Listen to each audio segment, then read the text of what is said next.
Boudica, a woman who shook an empire. She led tribes to victory against Rome and won more than any other female warrior before her. How did she do it? With one simple rule. Throughout history, codes have allowed secret messages to be sent without being understood. They're crucial during wars when enemies are trying to listen in. But if the code is too complex, it can be unbreakable. In the case of the Germans' Enigma machine, even the most brilliant mathematicians said it was impossible to crack. But there was one man who didn't believe them, Alan Turing. Imagine a secret team of codebreakers working in silence, while the fate of the world hung in the balance. Well, that's exactly what happened during World War II.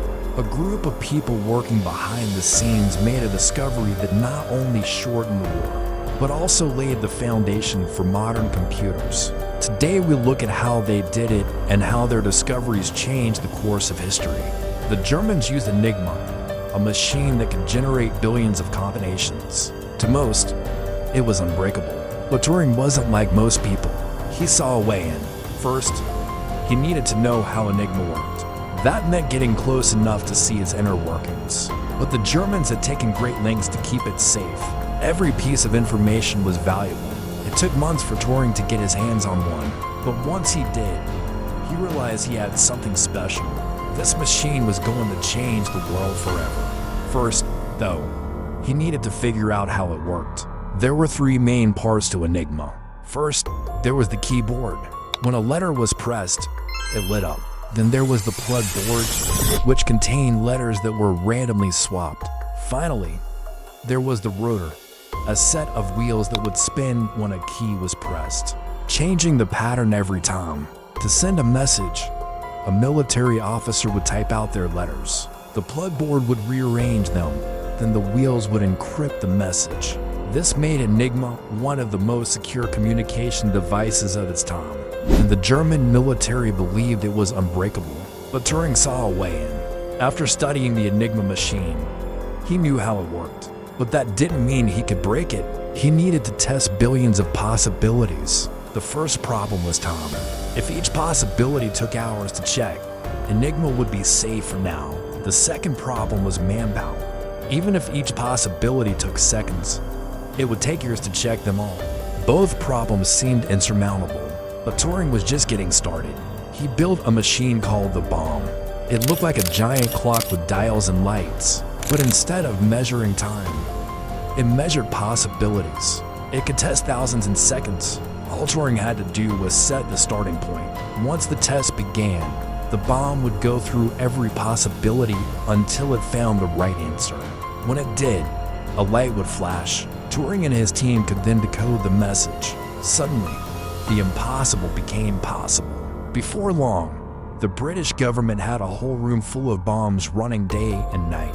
Soon they were breaking more than 100 German messages a day. This gave the Allies a huge advantage. They could track the enemy's movements and plan accordingly. For example, the Allies learned about Hitler's plans to invade Russia. They could have easily ignored the information, but instead they prepared. They moved supplies, weapons, and troops to defend against the attack. As a result, many lives were saved. After the war ended, Turing and his team went back to work. They created the ACE, one of the first programmable computers. It was massive, taking up an entire room. But it was a breakthrough. It showed that machines could think. Turing's work paved the way for the digital age. Without him, we might still be using typewriters and vacuum tubes. Instead, thanks to his efforts, we have smartphones, laptops, and the internet. Most people don't know about Turing's work because he asked everyone involved to keep it a secret. He didn't want the Germans to know what he'd done. But that wasn't the only reason. He was also ashamed of his sexuality. At the time, homosexuality was illegal in Britain. He was arrested and given a choice: prison or chemical castration. He chose castration. It destroyed his health and he died young. But his work lived on.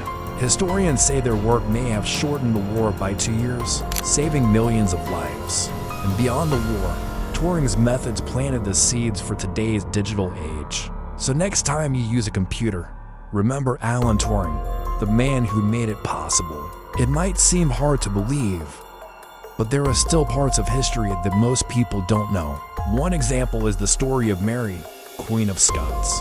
She was a powerful ruler who had a major impact on history, but her story has been overshadowed by the men in her life: King Henry VIII, her cousin, and her second husband, Lord Darnley. However, recent research has revealed just how important Mary was to the Tudor dynasty. She was a true queen who ruled over Scotland with intelligence and strength. Henry VIII wanted to marry Anne Boleyn, but there was a problem, and was the daughter of a woman named Elizabeth, who was the daughter of Henry's sister. This meant that if Anne and Henry had a son, he wouldn't be a legitimate heir. That's where Mary came in. She was the daughter of Henry's first wife, Catherine of Aragon. If Mary had a son, then Henry's dynasty would continue. But she didn't want to be married to someone she didn't love. She had already rejected proposals from Henry. He was determined to make her his wife, but he couldn't force her. So he made a deal. He agreed to give Mary the title of queen if she accepted his proposal. Mary agreed, and soon she was the most powerful woman in England. However, she didn't stay queen for long. Henry VIII had another problem, and Boleyn didn't produce a son. So he decided to marry a new woman, Jane Seymour. Mary was furious, but she couldn't do anything about it. She was just a pawn in her father's game. But when Jane Seymour died, Mary finally got her revenge. Henry VIII had to marry again, and this time he chose Mary. She became the most powerful woman in England once again, but she was no longer playing the game. She was in charge.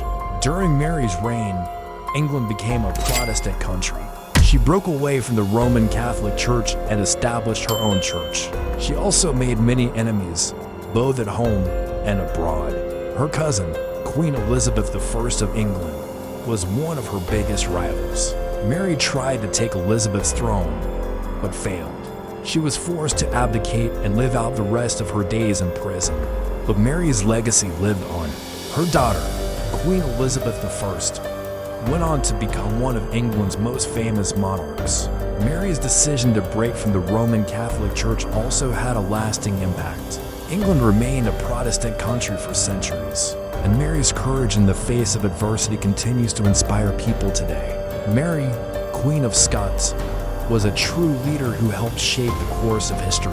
If you enjoyed this glimpse into history's hidden heroes, hit subscribe for more untold stories that shape our world.